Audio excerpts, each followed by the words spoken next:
As one's awareness gains the needed sharpness or keenness, when this begins to happen, one of the first things that naturally comes into play is the breath. It's amazing how most human beings live without being aware of the breath, which is a certain level of mechanical action in the body, which is constant and continuous. It's truly amazing how so many people can live without being conscious of it. But once awareness begins to gain a certain sharpness or keenness, this is the first thing that becomes an amazing process, and no wonder breath watching, as it's known today, is probably the most practiced form of meditation. It is so basic and simple, but it comes so easy and naturally to people that it does not need any preparation. If one becomes a little conscious, naturally breath will be in the awareness.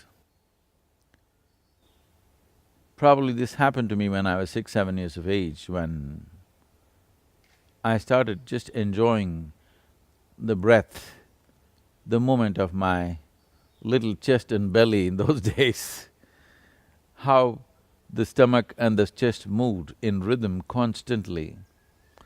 I must have spent hours and hours just noticing that. It kept me interested and engaged. It's much later that even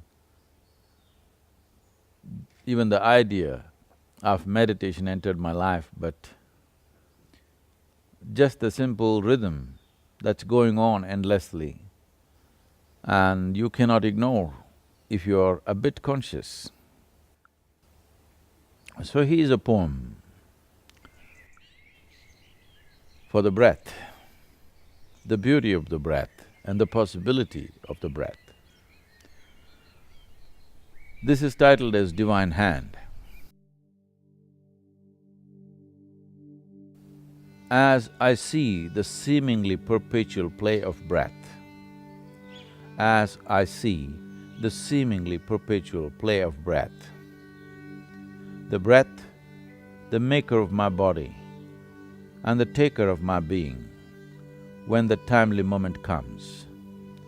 The breath, the maker of my body and the taker of my being when the timely moment comes.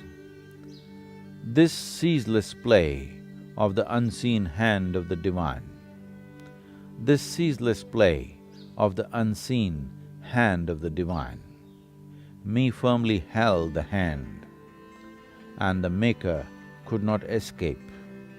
Me firmly held the hand, and the Maker could not escape.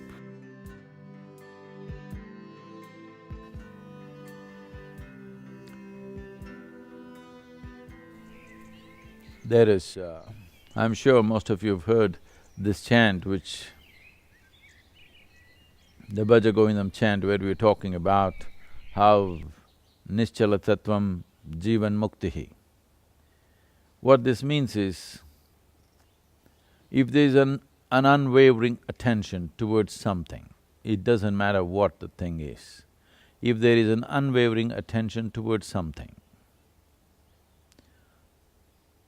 then the liberation, the possibility of freedom cannot be denied to that one.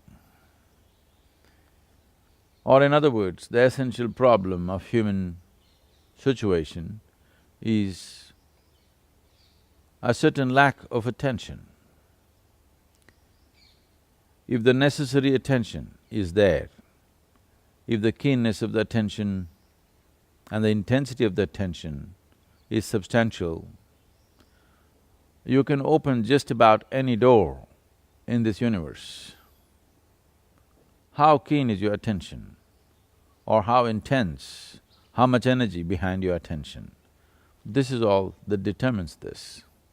In this context, breath is a beautiful device because it is constantly on as long as we're alive, as long as we're embodied.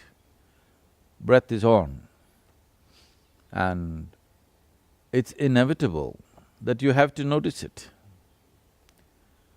Probably most people notice it only when their body goes into a spasm of excessive breath. Normal breath, most people are missing it. This is not because they are not breathing, this is because they have a serious attention issue. These days, people are even carrying their attention deficiencies like some kind of a qualification.